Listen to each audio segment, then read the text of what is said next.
Indonesia. Assalamualaikum warahmatullahi wabarakatuh. My name is Aida Nur Fathiyah and I'm the representative of Diploma Program Universitas Muhammadiyah Yogyakarta for Pemilihan Mahasiswa Berprestasi PTMA 2022.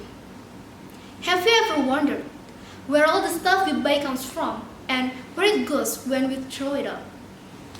I couldn't stop wondering about that, so I looked it up, and what the textbook said is that stuff moves through a system, from extraction to production to distribution to consumption and to disposal.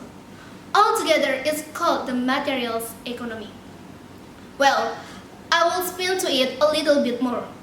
Based on the facts, one of the most important things that's missing from the system is people. Yes, people.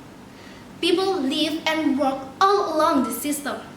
We start with extraction, which is a fancy word for natural resource exploitation, which is a fancy word for tracing the planet. Next, the materials move to production, and what happens there is we use energy to make toxic chemicals in. Well, it moves here for distribution. The goal here is to keep the prices down, keep the people buying, and keep the inventory moving. We shop and shop and shop again.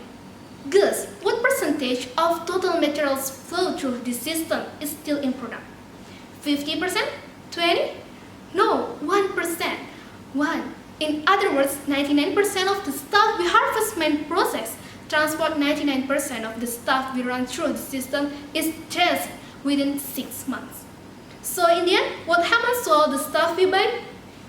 At this rate of consumption, it can't fit into our houses, right?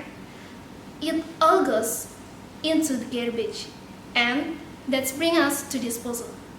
All of this garbage either gets dumped in a landfill, which is just a big hole in the ground, or if you're really unlucky, first it burned in incinerator and then dumped in the landfill. Either way, the both pollutes the air, land, water, and don't forget, change the climate. You might think that over the last couple of decades, production patterns and consumption choices have become much more sustainable. There are many more examples of products that have become more efficient in recent years. With all this innovation, surely the environmental impact of our consumption has gone down, right? No, the answer is no. Despite all these improvements, our consumption and production patterns have overall become less sustainable. Improvements in production patterns have made by many products like cars and TVs more efficient and often cheaper too. And in response to this, we have been consuming them a lot more. At current time, material consumption of natural resources such as food, water, and energy is increasing, right?